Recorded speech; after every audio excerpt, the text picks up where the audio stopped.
Ma'am, I'm going to have to ask you to step away from the display case. These pieces start at $50,000. The words cut through the Saturday afternoon buzz of Madison Avenue's most exclusive jewelry boutique. Dr. Evelyn Hayes, 42, looked up from the vintage Cartier collection she'd been examining. Her navy blazer was impeccable, her posture confident. These pieces start at $50,000. Caleb Vance continued, his arms crossed. At 28, he carried himself like someone who'd never been challenged. Behind him, a young woman with a ring light whispered into her phone. "My God, guys, you're seeing this live." Caleb's smirk widened. "Perhaps you'd be more comfortable at the costume jewelry section downstairs." The live stream counter climbed 847 viewers and rising. Security materialized near the exit with a subtle hand gesture from Caleb. Real-life stories like this remind us that touching stories of discrimination still unfold in broad daylight. Have you ever been judged by your appearance before anyone knew your story? Welcome to Beat Stories, where justice speaks louder than revenge. We share tales of brilliant minds who faced discrimination and transformed entire systems through intelligence, not anger. Because the most powerful victory isn't destroying your enemies, it's ensuring they can never hurt anyone else again. "I'm looking for something special for my mother's 70th birthday," Evelyn said, her voice steady. She gestured toward the Cartier display. That Art Deco piece caught my eye. Caleb's laugh was sharp. "That's the 1925 Cartier Panther bracelet. It's $85,000 0 cents plus tax. I understand the price point." "Do you?" Caleb stepped closer, his cologne overwhelming. "Because I've been in luxury retail for 8 years, I know our clientele." The live streamer, a college student named Maya, adjusted her ring light. Her viewer count had jumped to 2,341. Comments flooded the screen. "Is this really happening? Someone call them out. This is insane." Evelyn's phone buzzed a text from her assistant. Board meeting moved to 4:30 p.m. "Car will wait." She glanced at her Patek Philippe watch. 3:22 p.m. "Store closes in 45 minutes, Caleb announced. "And I have a VIP client appointment. I won't take long." Evelyn's Hermes Kelly bag rested against her hip, its craftsmanship subtle but unmistakable to trained eyes. Caleb missed it entirely. "Can I see some identification?" he asked, "for our insurance purposes?" "Insurance purposes?" Evelyn's eyebrow lifted slightly. "High-value merchandise requires documentation company policy." She handed him her driver's license. Caleb studied it longer than necessary, then typed something into his tablet. "Dr. Hayes," he read aloud. "What kind of doctor business?" Caleb's tone suggested this explained everything. "Well, doctor, these pieces require substantial down payments. We do offer financing options through our preferred lenders." Maya's live stream exploded 890 viewers now. The comments section moved too fast to read individual messages, but the anger was palpable. Other customers began to notice. A well-dressed couple near the Rolex display exchanged glances. An elderly woman with a small dog paused her shopping to watch. "I don't need financing," Evelyn said quietly. "Everyone says that," Caleb's voice carried across the store. "But when they see the total with tax and insurance, reality hits." Sarah Martinez, the assistant manager, approached. At 34, she'd worked here for 6 years and prided herself on reading situations. But Caleb was her superior, and she'd learned not to challenge him publicly. "Everything okay here?" Sarah asked, though her tone suggested she already knew the answer. "Just explaining our policies," Caleb replied. "Some people need more guidance." Evelyn's phone buzzed again. This time she glimpsed the screen. Her first-class boarding pass for Monday's flight to London visible in her clear phone case. A meeting with European investors about a 400 million 0 cents acquisition. "I'd like to speak with Jonathan Sinclair," she said. Caleb's expression shifted. "Mr. Sinclair doesn't meet with random walk-ins." "Random, you know what I mean." The words hung in the air like a challenge. Maya's livestream hit 8,000 viewers. Someone had tagged at Sinclair Luxury in the comments. "Perhaps we should continue this conversation privately," Sarah suggested, sensing the growing crowd. "Way privately." Caleb's confidence seemed to feed on the attention. "I'm just doing my job protecting our inventory and our reputation." He turned to address the other customers as if they were allies. "You understand, right? We have standards to maintain." The elderly woman with the dog looked uncomfortable. The couple near the Rolex display pulled out their phones. "Standards." Evelyn repeated, her voice barely above a whisper. Exactly, Caleb was warming to his theme now. "This isn't a department store. This is Sinclair Luxury. We cater to a very specific demographic." And what demographic is that Caleb's pause lasted 3 seconds too long? Established clients, people with history here. History, generational wealth, old money.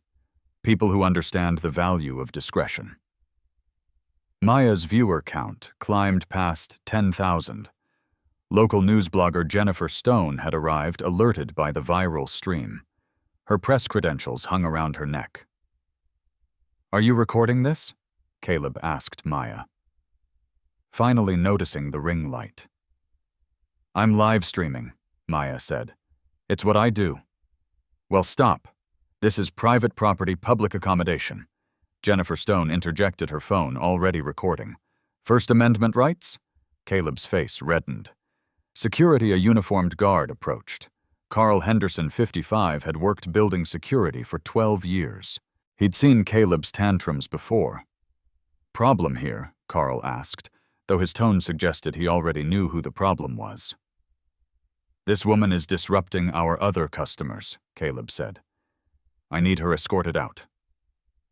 Carl looked around. The other customers were watching Caleb, not Evelyn. Several were now filming openly. "Has she threatened anyone?" Carl asked.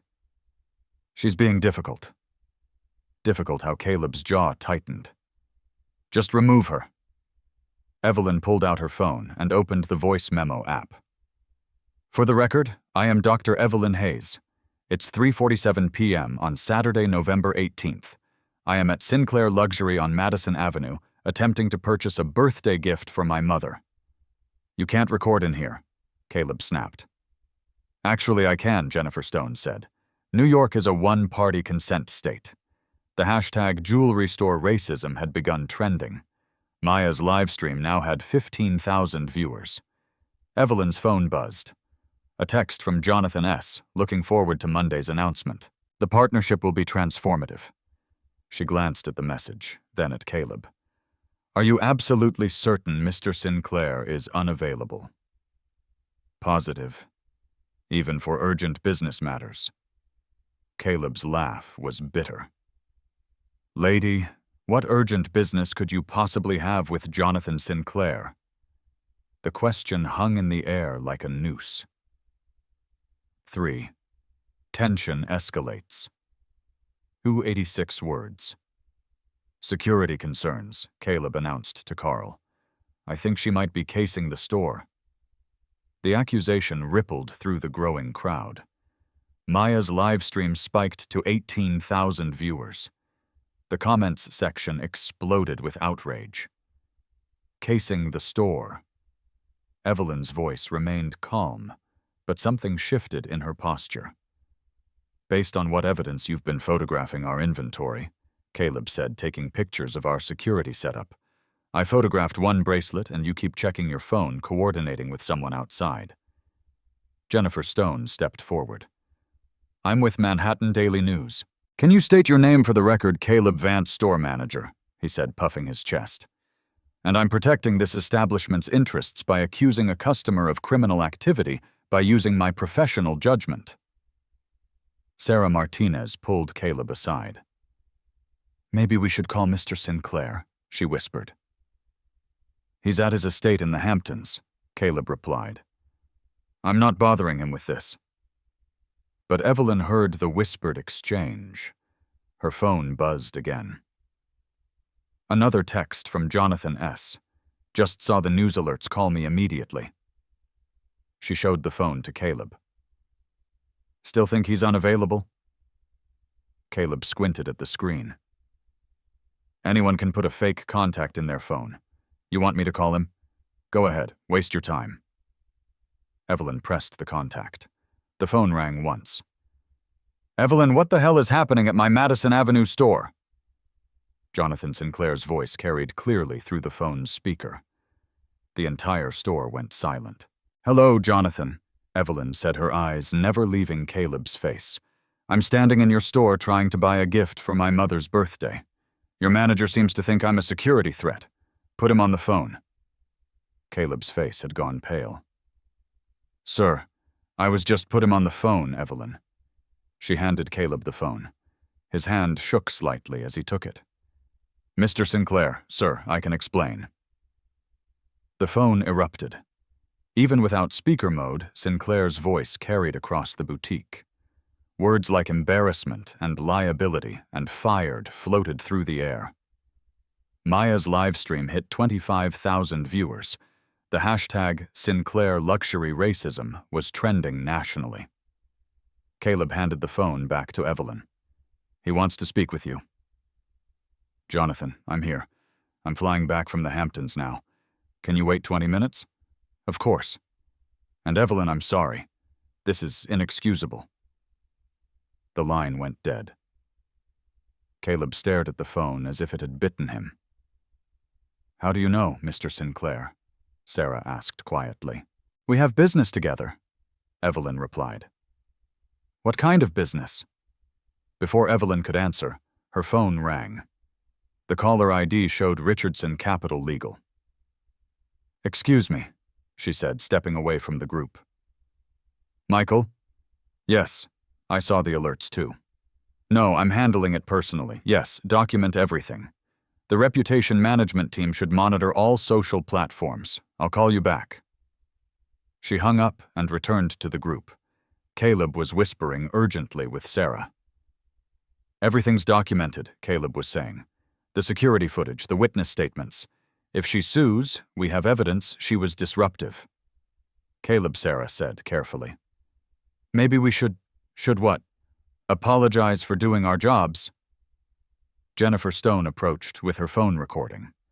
Mr. Vance, can you explain why you assumed Dr. Hayes was casing the store? No comment. But you made the accusation publicly. I said no comment. Dr. Hayes. Jennifer continued, can you tell us about your relationship with Mr. Sinclair? Evelyn paused. We're business partners. What kind of business? Financial services.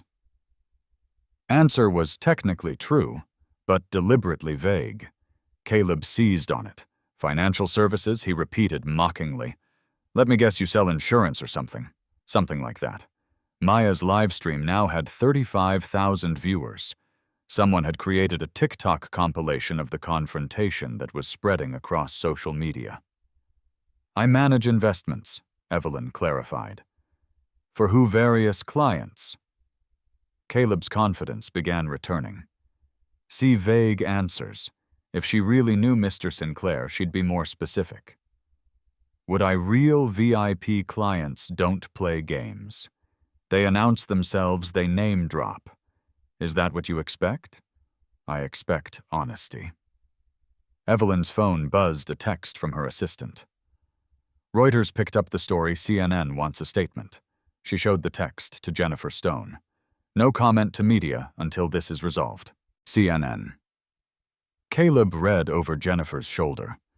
What's CNN want with an insurance salesperson? I never said I sold insurance. Financial services, insurance, whatever. Point is, you're nobody special. The words landed like a physical blow. Maya's chat exploded with responses. Several viewers had started researching Dr. Evelyn Hayes and posting their findings. Oh my God, Maya said, reading her comments. Guys, I'm seeing some crazy stuff about who this woman might be, like what Caleb demanded. Maya's eyes widened as she read. Someone posted her LinkedIn. She's a CEO, Richardson Capital Management. Caleb snatched Maya's phone. Let me see that. Hey, Maya protested. Caleb's face went white as he read. This can't be right, Partial. What can't be right? Sarah asked. It says she manages $2, $800, $1,000, $1,000, 0 cents in asset. That's impossible, Caleb said. People like that don't shop alone. They have assistants, bodyguards. Do they? Evelyn asked quietly. Of course they do. Rich people don't just walk into stores like normal people. How do you know what rich people do? Caleb's mouth opened and closed like a fish. I work in luxury retail. I know these things. The questions were gentle, but they dismantled Caleb's confidence piece by piece. His certainty about wealth, about status, about who belonged, where, all of it crumbled under Evelyn's quiet scrutiny. The LinkedIn could be fake, he said desperately. Kidding. Anyone can make a fake profile with a verified business account. With $2, $800, $1,000, $1,000, 0 cents in documented assets under management, Caleb's breathing became shallow. I don't believe it. What would convince you? Real proof, not just some website. Evelyn reached into her Kelly bag and pulled out a business card. She handed it to Caleb. Dr. Evelyn Hayes, Chief Executive Officer, Richardson Capital Management, he read aloud. Assets under management $2, $800, $1,000, $1,000, 0 cents. The card was embossed heavy stock with a subtle watermark. It was the kind of card that cost $15, 0 cents each to print. Business cards can be faked too, Caleb said, but his voice lacked conviction. Shouldn't they? Sarah stepped forward. Caleb, maybe we should. Should what? Believe every business card someone waves around. Maybe we should listen to Mr. Sinclair's instructions. Mr. Sinclair was caught off guard. He didn't have all the facts. But facts. She could still be a scammer, a con artist. Rich people don't shop alone. The repetition revealed Caleb's desperation. He built his entire worldview on assumptions about wealth and status. And Evelyn's presence threatened to collapse it all. I shop alone, she said simply. Let's prove it. Now give a hug. Show me your bank account. Show me real proof you have this kind of money. The request hung in the air like a challenge. Maya's live stream had reached 45,000 viewers.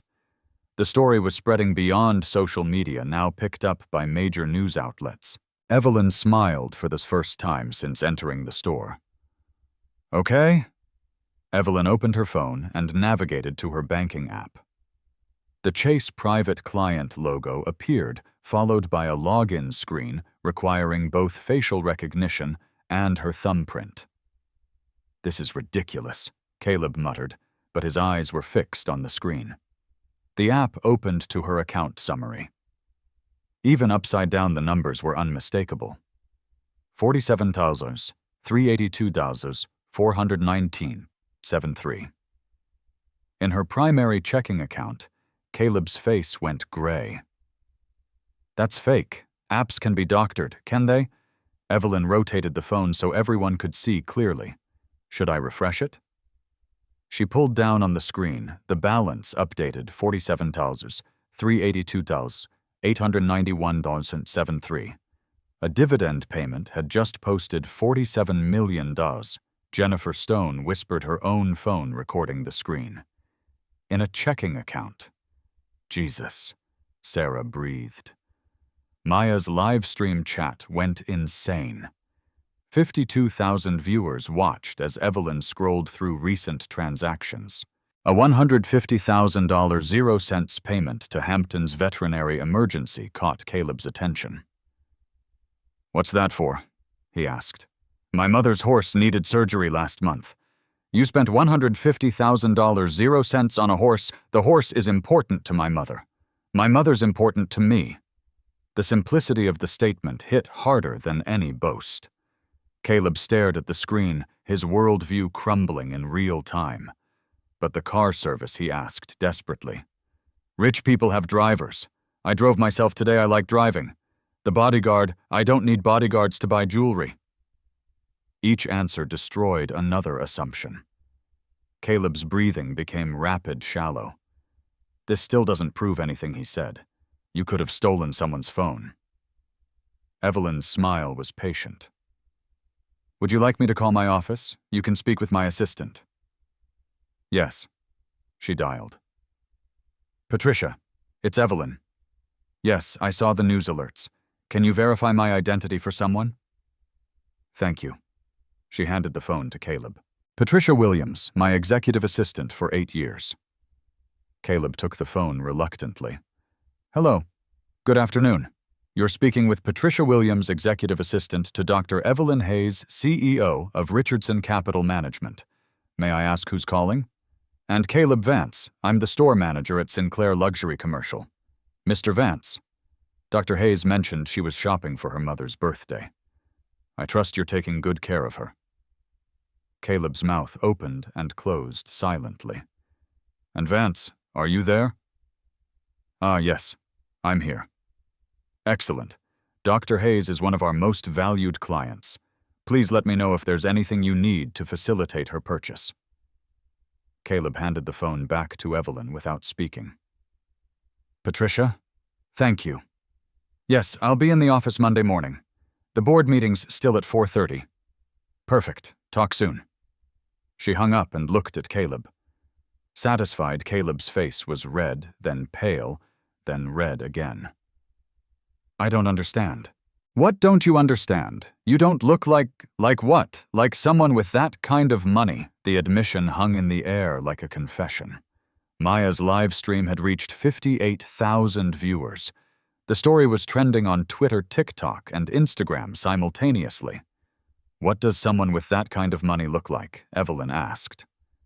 Caleb's mouth worked soundlessly. Every answer would be a trap.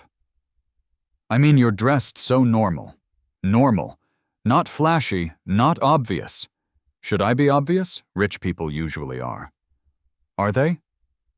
The gentle questioning technique was surgical. Each question exposed another prejudice, another assumption, another failure of imagination. I've worked in luxury retail for 8 years, Caleb said desperately. I know the signs. What signs? The way they talk, the way they act, the way they look. We're gonna have they look. Caleb's silence was answer enough. Evelyn's phone buzzed. A text from Jonathan S. Helicopter landing now, be there in 5 minutes. She showed the text to Caleb. Mr. Sinclair is arriving. By helicopter, he keeps one at his estate. Caleb's legs seemed unsteady. Sarah moved to support him. Are you feeling all right? Evelyn asked. I think I made a mistake. Become what I would call what kind of mistake I thought I assumed. You assumed what Caleb's confession came in fragments. I thought you didn't belong here. Based on what? Based on... He stopped, unable to finish.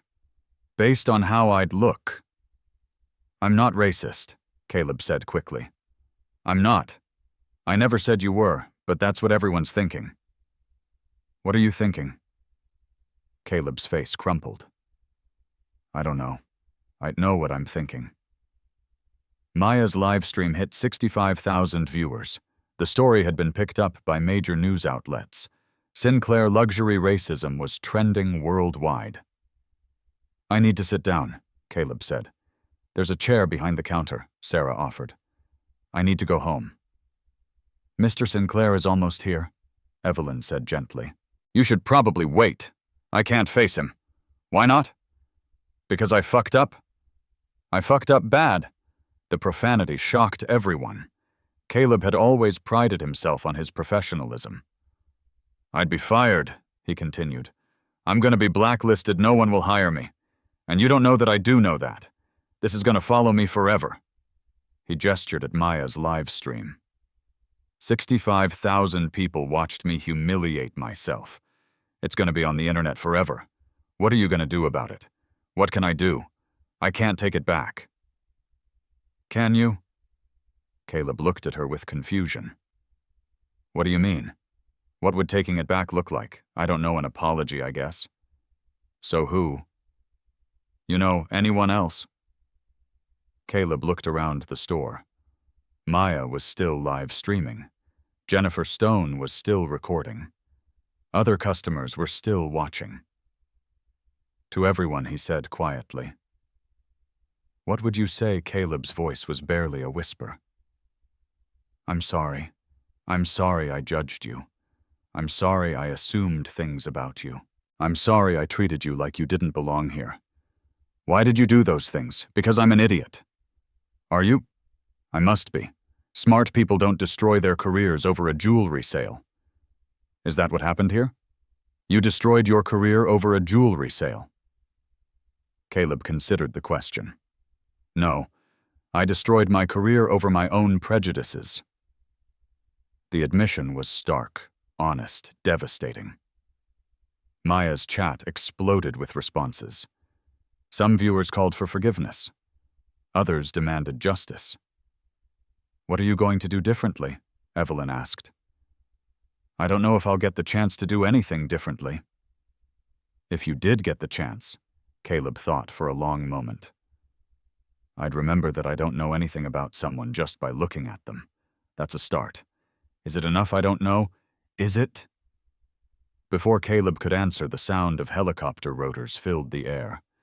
Through the store's windows, they could see a small aircraft descending toward the street. He's here, Sarah said unnecessarily. Caleb's face went white. I'm going to be sick. Breathe, Evelyn said. Just breathe. When are you being nice to me? Why shouldn't I be? Because I was horrible to you. Where are you? Caleb nodded miserably. I was horrible. What made you horrible? Fear, I think. Fear that I didn't know what I was doing. Fear that I wasn't good enough for this job. Fear that someone would figure out I was a fraud. Are you a fraud? I don't know, maybe. I certainly don't know as much as I thought I did. What do you know? Caleb looked around the store. I know about jewelry. I know about craftsmanship. I know about history and artistry and the stories behind these pieces. That's not nothing. It's not enough. What would be enough? Knowing how to treat people. Knowing how to see people as individuals instead of stereotypes. Can you learn that I don't know? I hope so. The helicopter's rotors were winding down outside. Through the window, they could see Jonathan Sinclair climbing out of the aircraft. He was a tall man in his 60s, with silver hair and an expensive overcoat. Looks angry, Sarah observed. Should be, Caleb said. I fucked up his store's reputation. Carl nodded. Rosen mail getting ready? Said Kurt. Did you? Caleb looked at Maya's live stream, 71,000 viewers now. The story was spreading globally. Yeah, I did. Can it be fixed? I don't know, can it? The question hung in the air as Jonathan Sinclair approached the store's entrance. His face was grim, his stride purposeful. We're about to find out, Evelyn said. Jonathan Sinclair entered his store like a man walking into a war zone. His silver hair was wind-swept from the helicopter ride, his Armani overcoat still perfect, despite the rushed flight from the Hamptons. Everyone out, he said quietly, except Dr. Hayes, Mr. Vance, and Miss Martinez. The other customers reluctantly filed toward the exit. Maya tried to keep her live stream running, but Sinclair's security team, 2 men in dark suits who'd arrived with him, gently but firmly escorted her outside. The live stream is ending, Maya announced to her 73,000 viewers, but I'll update you all as soon as I know more. Jennifer Stone held up her press credentials. First Amendment rights. This is private property, Ms. Stone. You'll have your statement in 20 minutes. I'm staying, she said. No, you're not. The security team moved toward her. Wait, Evelyn said. Let her stay. Sinclair paused. Evelyn, you don't have to. I want transparency, she said. Full transparency. Sinclair nodded to his security team. They stepped back. My office, Sinclair said. Now the group moved toward the back of the store, past displays of Rolex watches and Tiffany diamonds, toward a private elevator that led to Sinclair's office on the floor above. The elevator ride was silent, except for Caleb's labored breathing.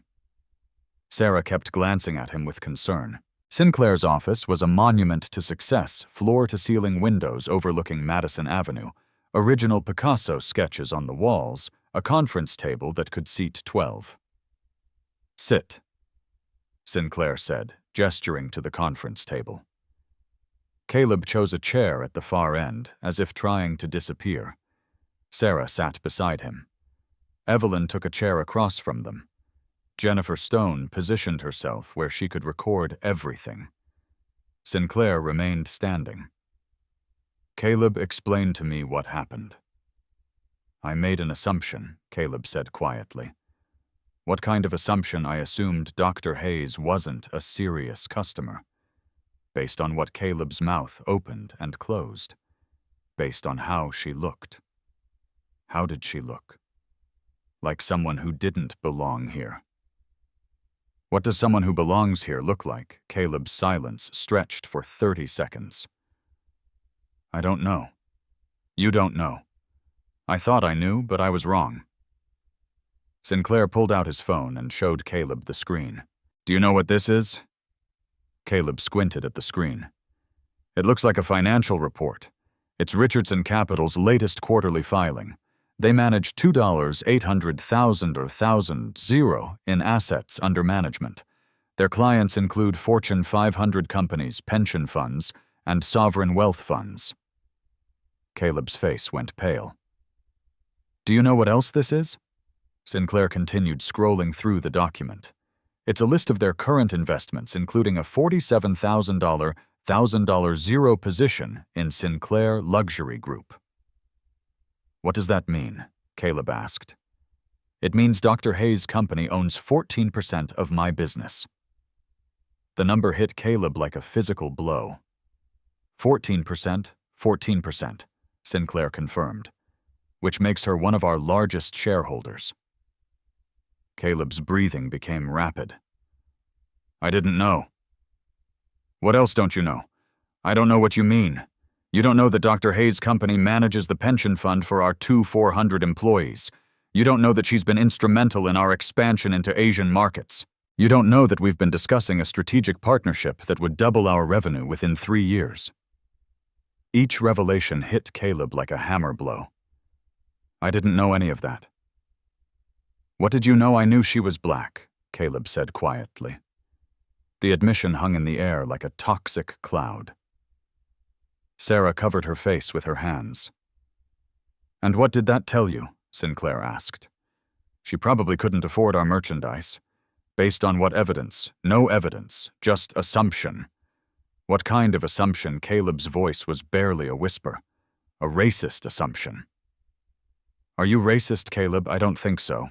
I don't want to be. But you acted like one. Yes. Wow.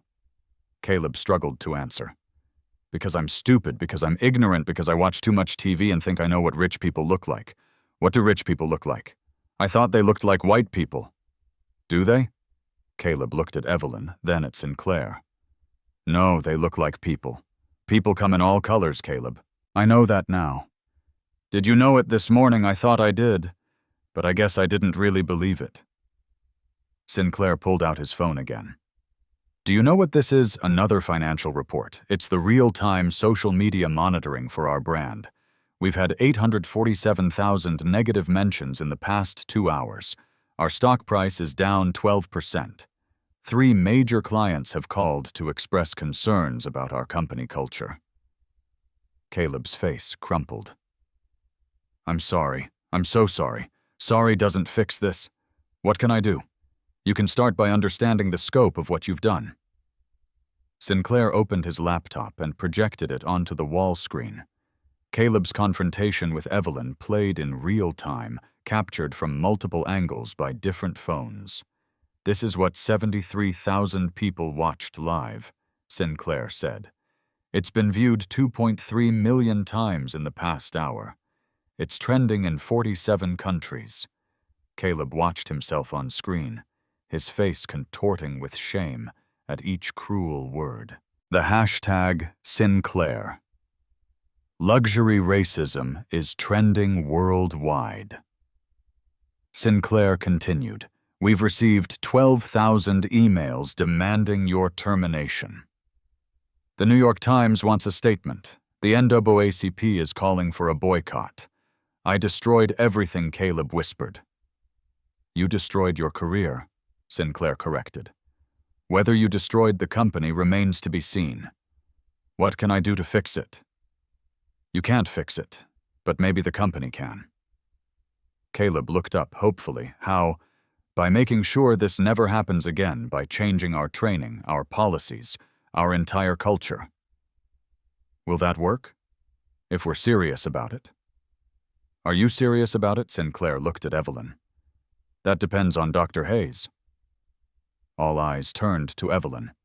She'd been silent throughout the exchange, observing the destruction of Caleb's worldview with clinical detachment. What do you want to know? She asked. Are you going to sue us? It depends on whether you're serious about change. We're serious. Are you? Evelyn opened her briefcase and pulled out a folder. Because I have a proposition for you. What kind of proposition? A partnership. A real partnership with conditions. She spread documents across the conference table. Richardson Capital is prepared to increase our investment in Sinclair Luxury Group from $47 million 0 cents to $150 million 0 cents. Sinclair's eyes widened. $150 million. That would give us 42% ownership controlling interest. What are your conditions? Mandatory bias training for all employees, quarterly diversity audits, a public commitment to inclusive hiring practices, and Caleb here becomes our pilot case. Caleb looked up in confusion. What does that mean? It means you're going to help us design a rehabilitation program for employees who demonstrate unconscious bias. I don't understand. You're going to learn, and then you're going to teach others. Caleb's eyes filled with tears. You're not firing me. That's not my decision, Evelyn said. That's Mr. Sinclair's decision. All eyes turned to Sinclair. He studied Caleb for a long moment. You're suspended without pay for 30 days, he said finally. You'll complete a comprehensive bias training program. You'll attend sensitivity workshops. You'll meet with community leaders and educate yourself about the impact of discrimination. And then we'll see if you've learned anything. Caleb nodded eagerly. I'll do whatever it takes. This is your one chance, Caleb, your only chance. I understand. Do you? Because the entire world is watching. If you screw this up, there won't be a third chance. We won't screw it up. We'll see. Sinclair turned to Evelyn. What about the media response? We'll issue a joint statement, she said, acknowledging the incident, outlining our response, and demonstrating our commitment to change. Will that be enough? It's a start. What else? We implement the changes immediately, full transparency, regular progress reports to the community and the financial partnership. We move forward with oversight. Sinclair nodded slowly. I accept your terms. Caleb looked up from the table. Dr. Hayes, thank you. Don't thank me yet. Thank me when you've actually changed. I will change, I promise. Promises are easy, Caleb. Actions are hard. I'll prove it to you. You'll prove it to yourself. 3 weeks later, Caleb Vance stood in the same Sinclair luxury boutique where his world had collapsed. But everything had changed. The store now displayed a prominent sign. Sinclair Luxury Group is committed to serving all customers with dignity and respect. We welcome feedback at dignity@sinclairluxury.com. Caleb wore a small pin on his lapel Bias Awareness Advocate. He'd earned it after completing 120 hours of training with community leaders, psychologists, and diversity experts. "Good morning, Dr. Hayes," he said as Evelyn entered the store. "Good morning, Caleb. How are you feeling?" "Nervous," he admitted, but grateful. Evelyn was here for the ribbon-cutting ceremony launching Sinclair's new Dignity Initiative. The program would serve as a model for luxury retailers nationwide. Sarah Martinez, now promoted to store manager, joined them. "The media is setting up outside," she reported. "How many outlets?" Evelyn asked. 15, including CNN and the BBC. The story had maintained international attention. Caleb's transformation from discriminatory manager to bias awareness advocate had become a case study in corporate responsibility. "Are you ready for this?" Evelyn asked Caleb. "I think so. I've practiced my statement 50 times. What's the most important part? Taking responsibility. No excuses, no deflection." "Good." Jennifer Stone entered with her camera crew. Dr. Hayes Caleb ready for the interviews. "Let's do this," Evelyn said. Outside, a crowd had gathered. Community leaders, business executives, and curious onlookers filled the sidewalk. Maya, the original live streamer, was broadcasting again, this time with 200,000 viewers watching the redemption story unfold. Jonathan Sinclair stepped to the microphone. 3 weeks ago, this store became the center of a national conversation about bias and discrimination. Today, we're announcing concrete steps to ensure it never happens again. He outlined the new policy's mandatory quarterly bias training for all employees' community oversight committees and a $5 million 0-cents fund for bias awareness programs in retail businesses nationwide. But the real story, Sinclair continued, is about personal transformation. Caleb approached the microphone. His hands shook slightly. "My name is Caleb Vance," he began. 3 weeks ago, I humiliated a customer and embarrassed my company because of my own unconscious bias. The crowd was silent. "I want to be clear, there are no excuses for my behavior. I made assumptions about Dr. Hayes based on her race. I treated her as if she didn't belong in our store. I was wrong, and I take full responsibility." Maya's chat exploded with responses. Some viewers called for continued boycotts. Others praised Caleb's honesty. "But I also want to tell you what I've learned." Caleb continued. "I've learned that bias isn't just about conscious hatred. It's about unconscious assumptions. It's about the stories we tell ourselves about who deserves what." He paused, gathering courage. "I've spent the last 3 weeks meeting with community leaders, attending workshops, and examining my own prejudices. I've learned that bias is like a virus. It infects your thinking without you realizing it." The crowd began to murmur approvingly. "I can't undo what I did, but I can commit to doing better.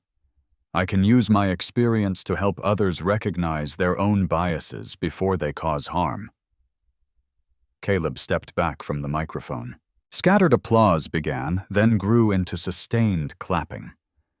Evelyn approached the microphone next. "Change is hard," she said simply. "Real change requires admitting mistakes, accepting responsibility, and doing the difficult work of transformation." She gestured toward Caleb. 3 weeks ago, Caleb embodied everything wrong with unconscious bias. Today, he represents the possibility of redemption through education and commitment. The applause grew louder. But individual change isn't enough. Evelyn continued. "We need systemic change. That's why Richardson Capital is partnering with Sinclair Luxury Group to create the National Retail Dignity Initiative." She outlined the program bias training for 50,000 retail workers, nationwide community oversight in 500 stores, and a public database tracking progress on inclusion metrics. "This isn't about punishment," she concluded. "It's about prevention. It's about creating a retail environment where everyone feels welcome, respected, and valued. The crowd erupted in applause. Maya's live stream had reached 300,000 viewers. After the ceremony, Caleb approached Evelyn privately. "I bought something for you," he said, handing her a small gift box. Inside was a simple pin change agent. "I had it made at a local shop," Caleb explained. "I wanted you to know that you changed my life. You changed your own life," Evelyn replied. "I just gave you the opportunity. Will you wear it?" Evelyn pinned it to her lapel with pride. Dr. Hayes. "Yeah, that bracelet you wanted for your mother's birthday. We still have it." "I know. Would you like to buy it now?" Evelyn smiled. "I thought you'd never ask." As Caleb carefully wrapped the $85,000 0 cents Cartier bracelet, he reflected on how much had changed. 3 weeks ago, he'd seen a black woman and assumed she didn't belong. Today, he was serving a customer who'd taught him the most valuable lesson of his life. Everyone deserves dignity. The sale completed. Caleb handed Evelyn the beautifully wrapped package. "Thank you for shopping at Sinclair Luxury," he said. "It's been an honor serving you." "The honor," Evelyn replied, "has been mine." 6 months later, the National Retail Dignity Initiative had trained 47,000 workers across 500 stores. Discrimination complaints in participating retailers dropped 73%. The program became a Harvard Business School case study. Caleb Vance was featured on 60 Minutes, sharing his transformation story with 12 million viewers. He'd become a sought-after speaker on unconscious bias, traveling to conferences nationwide. The hardest part, he told audiences, wasn't admitting I was wrong, it was admitting I'd been wrong my whole life without knowing it. Maya, the original live streamer, had parlayed her viral moment into a platform for social justice content.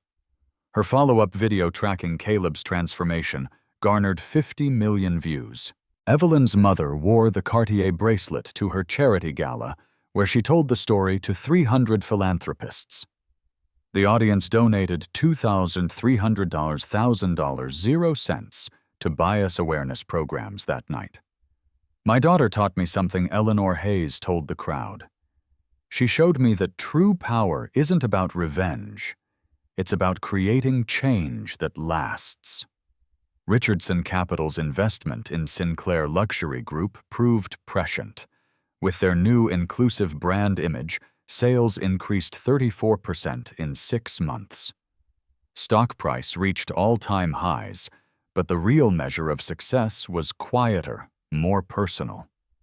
At Sinclair's Madison Avenue store, customers of all backgrounds shopped without fear of judgment. The staff greeted everyone with genuine warmth. The Dignity at SinclairLuxury.com email address received hundreds of positive testimonials. Caleb kept a photo on his desk himself, shaking hands with Evelyn at the ribbon-cutting ceremony.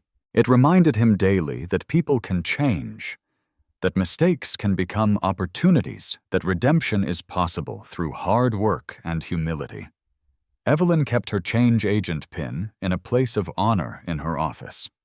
It reminded her that touching stories of transformation can emerge from the darkest moments of prejudice. The jewelry store confrontation had become more than a viral moment. It became proof that real-life stories of discrimination can spark systemic change.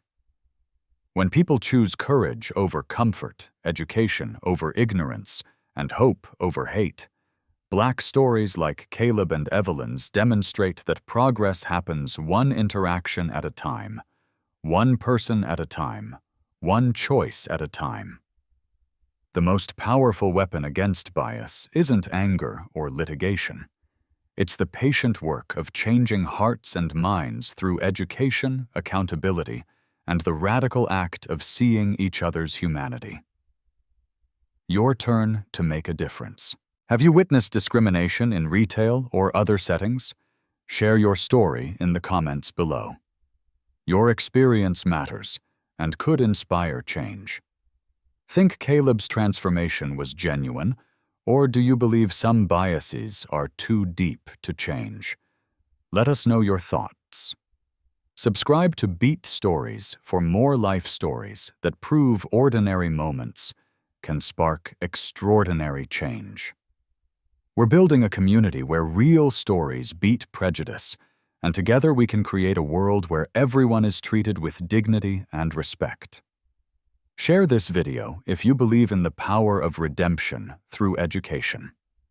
Hit that subscribe button to join the Beat Stories family, because every story has the power to change hearts and minds.